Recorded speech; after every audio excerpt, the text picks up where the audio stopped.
Welcome to War Room, the official podcast of the U.S. Army War College online journal, graciously supported by the Army War College Foundation.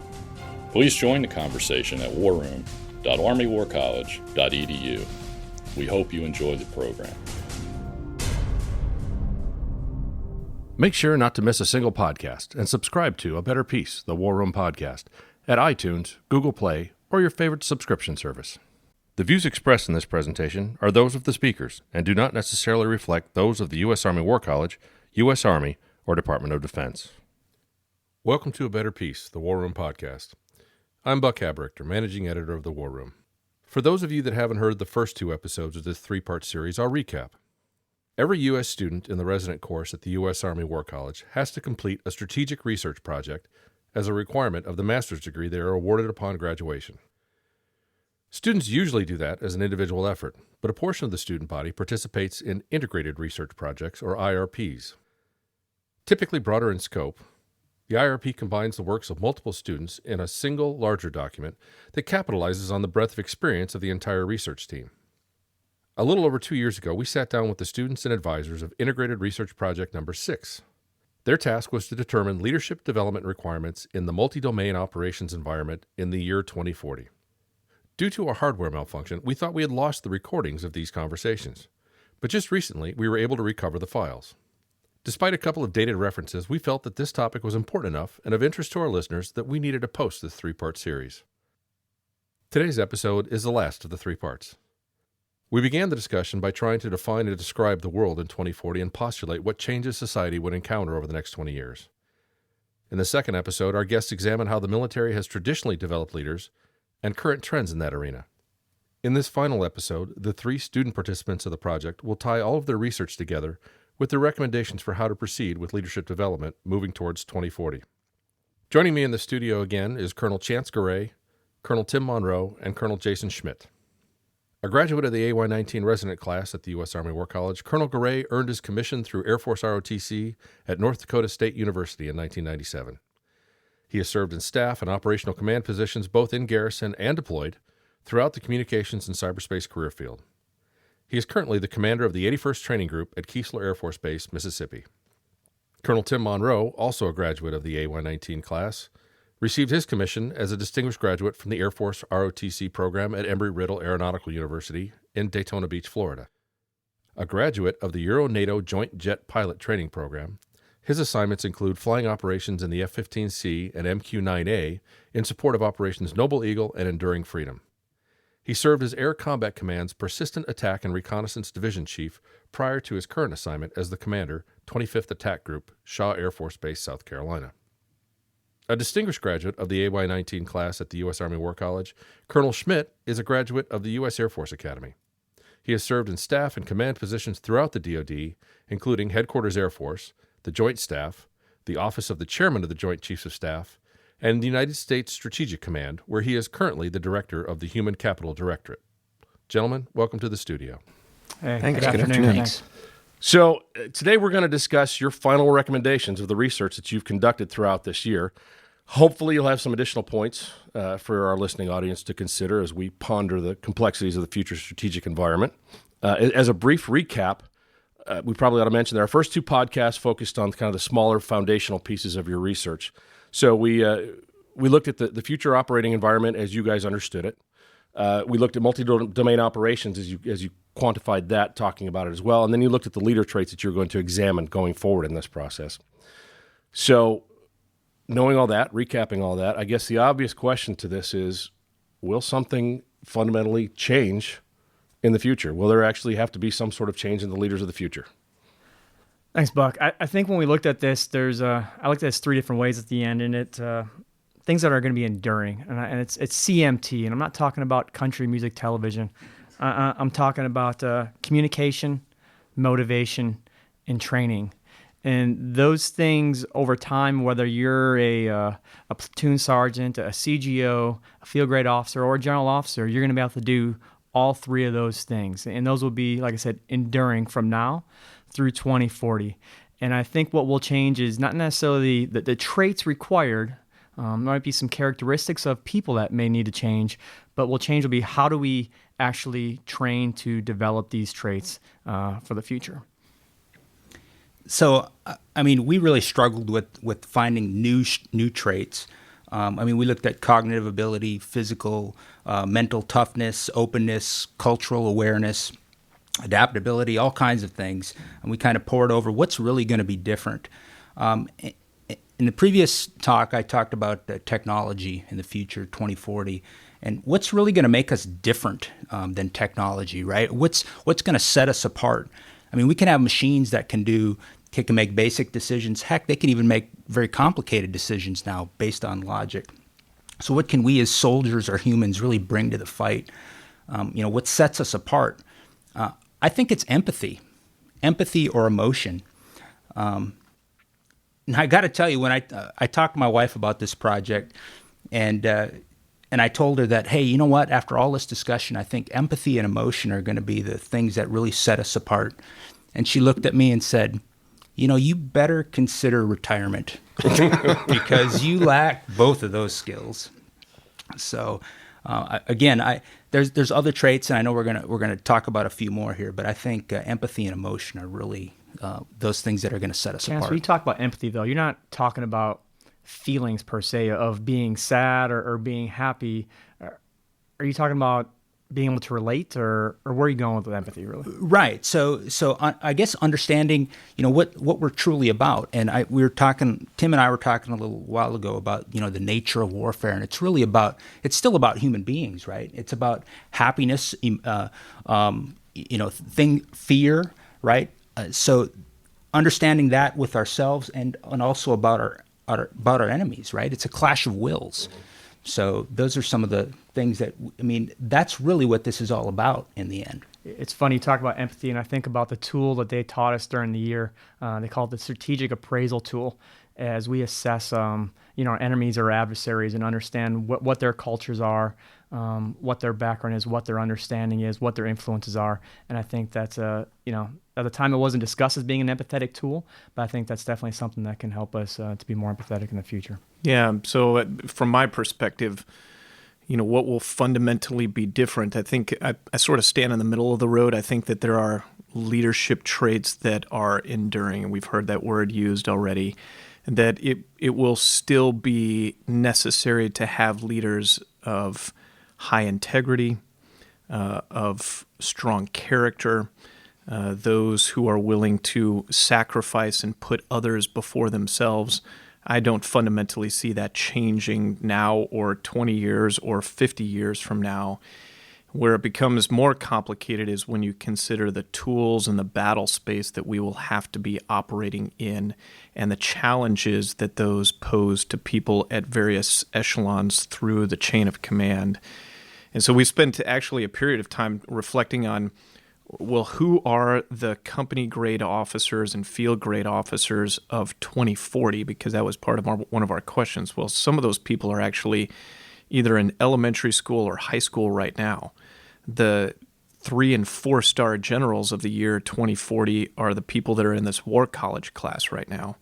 And the way that we learn and the way that we conceptualize things is very, very different generationally, culturally. And so as we continue to grow ourselves for those people that are already inside of the military profession, it's important for us to think about what that battle space is going to look like and who it is that we are going to be leading and how we work through the difficulties and the strains of connecting those things so that you remain an effective fighting force despite the changing battle space and the changing environment that's around you. And I think this probably leads us into our first recommendation of the integrated research project. And that for us is when you consider key skills, behaviors, and attributes of the individual, how do we, from a talent management perspective, individual to our services and the Department of Defense as a whole, develop an individual from the point of a session through however long they choose to stay in the service, and ensure that as we're doing that, we are able to leverage the best of what that person can bring to a position today, growing them in anticipation of eventually them moving on to something where we will need for them to be the best at something in a higher echelon, a different leadership capacity and those types of things. And that was something that Jason took a look at. Yeah, as we talk about acquiring the talent for the future, I think it's important to note that right now the Army, and I think some of those are having a hard time meeting their recruiting goals. I mean, the Army talks about it was 10,000 soldiers short this past year.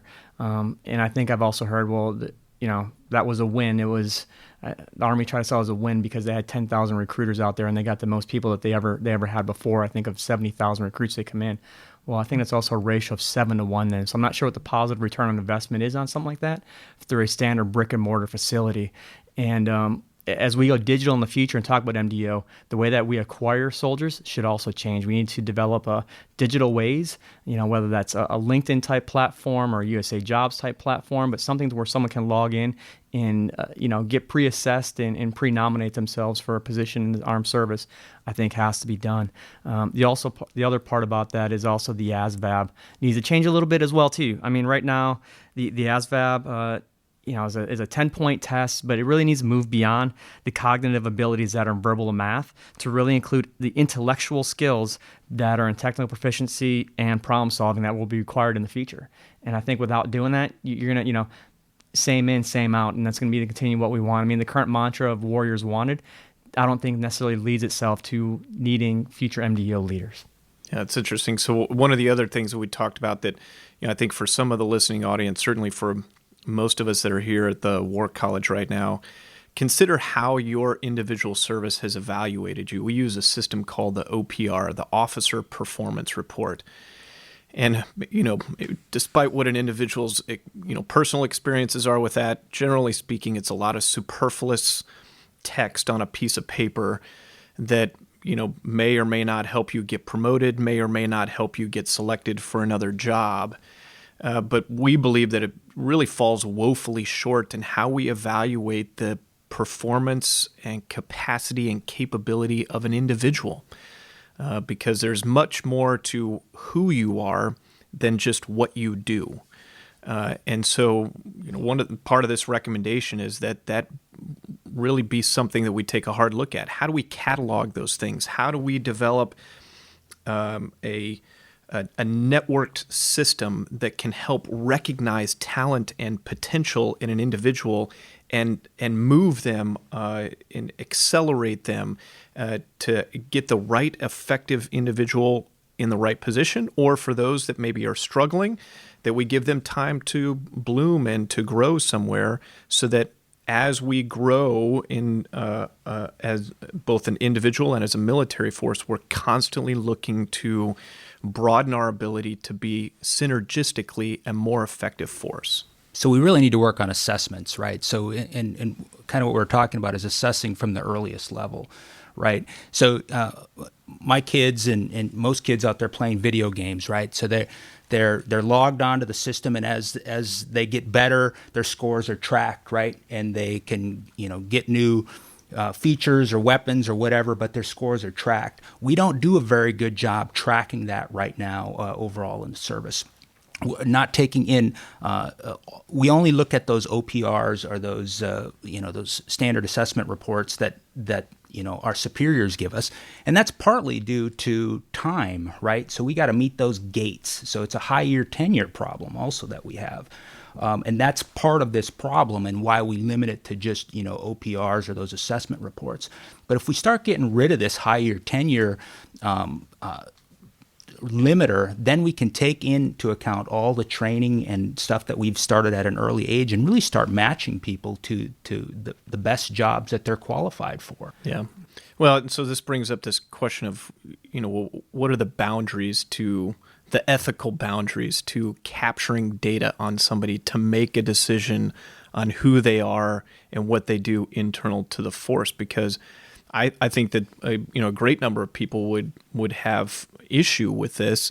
You're collecting all of this information on me. At what point in time, am I engaged in the process and those types of things? So I think it's important to understand we're talking about objective evaluation criteria.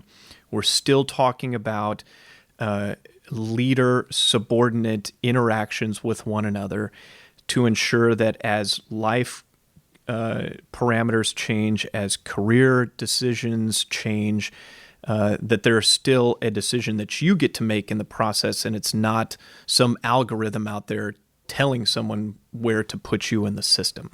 Yeah, it's funny. The Air Force is trying to come up with a new talent management system itself a little bit, especially its assignment management system. I think it's called Talent Marketplace, where individuals have the ability to go in and lay out their personality, their skill sets, what they have and what they can bring, and how that gets matched to the job that the commander may be looking to hire for. And then the commander can look at the 20 people that kind of applied for their job and hire the best person they think that's there. I think it's a great idea. I think it would be a long-term win. However, I'm also a little skeptical of nepotism a little bit, and making sure that truly the right persons get hired for the job, not just the person that the commander personally knows. Yeah, I think this is probably a good stepping off point, because for Chance, one of the things that he looked at was the future operating environment. And one of the themes that we've talked about just in talent management is the use of technology.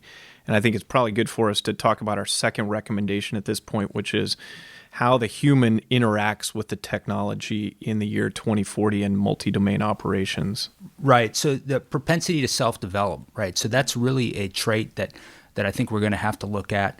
And so I actually wrote an opinion paper kind of going off a little bit on a tangent about embracing cyborgs, right? So every time I say that, it raises eyebrows, and I guess that's for good effect, right? A cyborg is effectively an augmented human, right?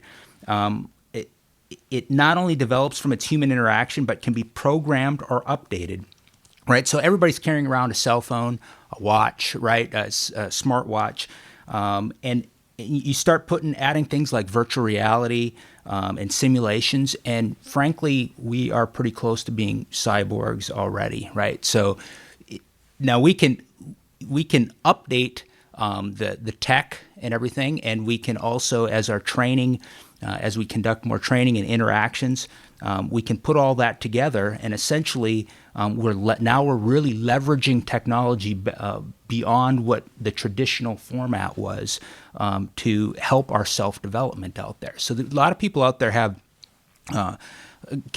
can learn at different rates, have skills that they've developed over time, and to be able to track all that stuff and leverage technology, I think will give us a leg up in the future. Yeah, I think this for me personally is one of the more interesting parts of our research this year, especially everything that Chance looked at. I mean, he dug into some books where, there's some brilliant futurists that are looking at some incredible game-changing things. And we live in a very competitive marketplace where folks are always trying to change the game to their advantage. But when I consider what my relationship is with technology, and I referenced this earlier, that the 3- and 4-star generals of 2040 are sitting here in the War College class today. Well, for my elementary student son, his relationship with technology is very, very different than mine is. And I think it's going to be important that in the context of self-development, leadership aptitude, you're improving yourself in the context of the environment that you are working in and leading in. It's going to be extremely important that individuals understand how to adapt technology faster and faster. And I think that's one of the things we struggle with in a bureaucratic system like the Department of Defense. We don't change very quickly. And when we do get a piece of technology that comes to us, it has to go through layers and layers of test and development so that it is suitable for the common unit, a broad-based approach to warfighting. But all that we looked at this year says we need to be doing things faster. We need to bring technology on faster, which means the individual has to have the propensity to learn faster, to leverage that capability, and to do so in an environment that if we want to succeed in multi-domain operations, we've got to be able to do it in a disaggregated manner to achieve the greatest effect on a broad spectrum. Yeah, we talked a lot about self-development and how do you do that, and one of the common themes was reading. And I think that works for some. When I was growing up, reading was for rich folk. And so that not a common trait of something that I had to, kind of pick up and learn on my own. But even a 4-star general was here at the War College at one point, and someone asked the question of, how do I get to be like you? And I'm not sure really what that meant. But the response in a nutshell was read 1,000 pages a week. And I think that's hard to do, I think. I mean, at least for me it is. I mean, I'll just say that, with all the technology around, I have more tech in my house than I do books. And my daughter's been exposed to more technology than books. So with that being said, how do we self-develop ourselves beyond reading? Can we play video games like you said? I think that's one of the ways to become smarter is we can immerse ourselves in a video game. It teaches us how to interact within a screen faster and make better decisions. What about one of my classmates from school got her PhD in mindfulness, and I think that helps you to make better decisions on the spot. I think that was a process used by Steve Jobs, and I think it did pretty well for him. And I also think, just drinking a lot of caffeine will probably help increase brain power as well. So, I mean, I think it's important to note that at a scholarly institution like the U.S. Army War College, we don't fundamentally have a problem with reading. That's core to the experience at an institution of higher education. But we are encouraging people as they scan their environment to really be reflective of your own abilities and your own self-awareness of what am I struggling with? What's out there that I foresee as a component of how I need to lead, where I need to lead, where my institution is going, where the global marketplace is going, and then be hungry enough to get after it and go find some source of knowledge that connects with you, be it a scholarly journal, a podcast such as the ones that we're doing here, if you're into videos, or maybe it's just networking and you want to go find an expert and have a phone conversation with them or a video chat online, then do those things. But make sure that you are continually feeding your own intellect, because that's what we're going to rely on as we get into these future operating environments.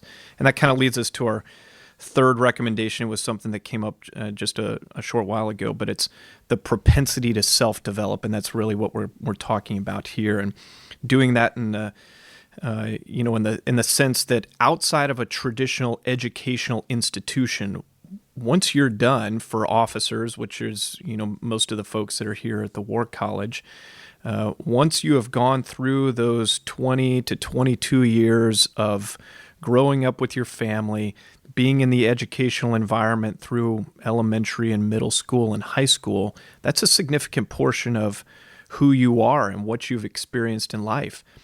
But then an equally large part of that is what you're going to experience from the day that I take the oath of enlistment or the officer's oath, and I am now part of the U.S. military.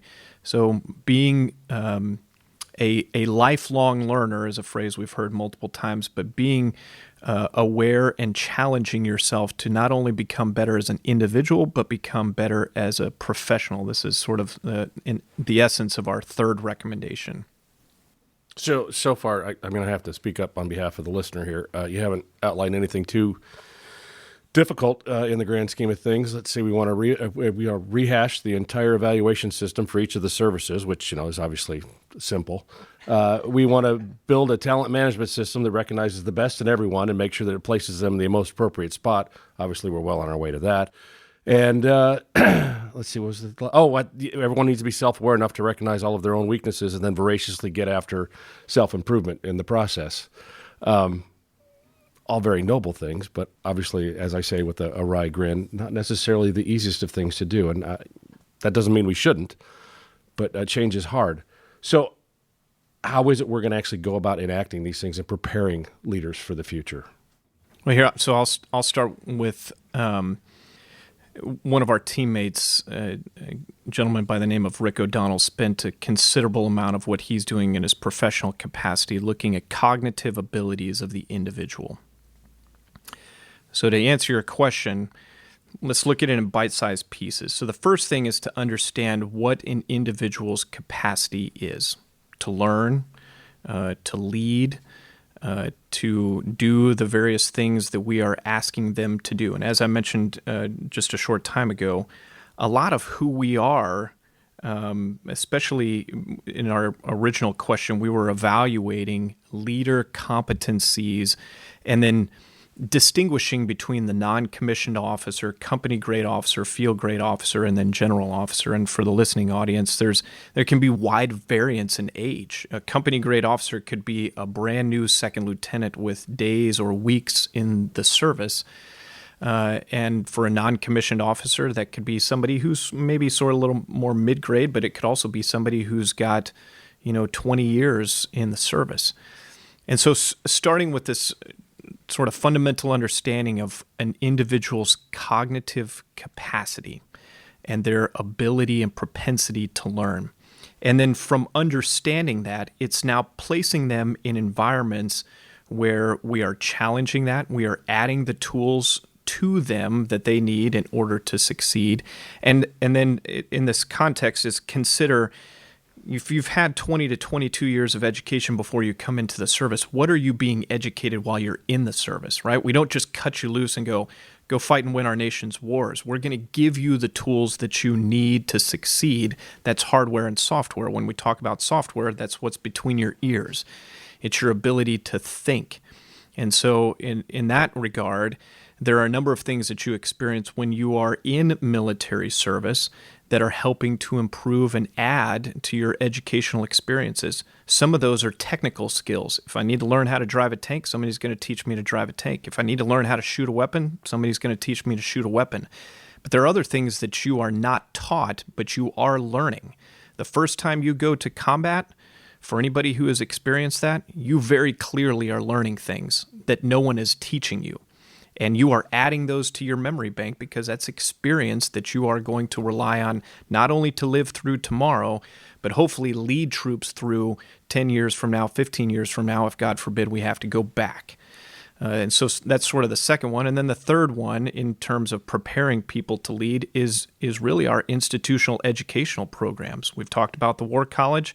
All of the services have war colleges that they're educating senior military personnel, international officers, other civilian agency partners, but we have lower echelons of educational programs where the service is trying to get a hold of people at different points in their professional and personal educational experiences to constantly challenge them to reach those next levels. Buck, you asked how. And I think we only get there, and that's when the Army identifies that this is something they need to do. Mm-hmm. And once they do it, then they resource it accordingly. But not beyond resourcing, it's also putting things in doctrine. So it's moving beyond the 10 leadership competencies that we talked in the previous podcast and adding maybe joint-mindedness, thinking itself, cultural awareness as desired leadership traits, and changing policy that way. It's educating soldiers on the process of innovation, collaboration, and organizational behavior. Tools at the foundation that the Army will need for transformational levels, that leaders at all levels. They'll need to focus on diverse perspectives. Leaders will need to obtain skills that allows them to empower subordinates. And again, that's just demographic values. So they need to still make sure they're bringing in diverse perspectives through the acquisition phase or through the recruitment phase. We talked a little bit about AI, but I don't know if we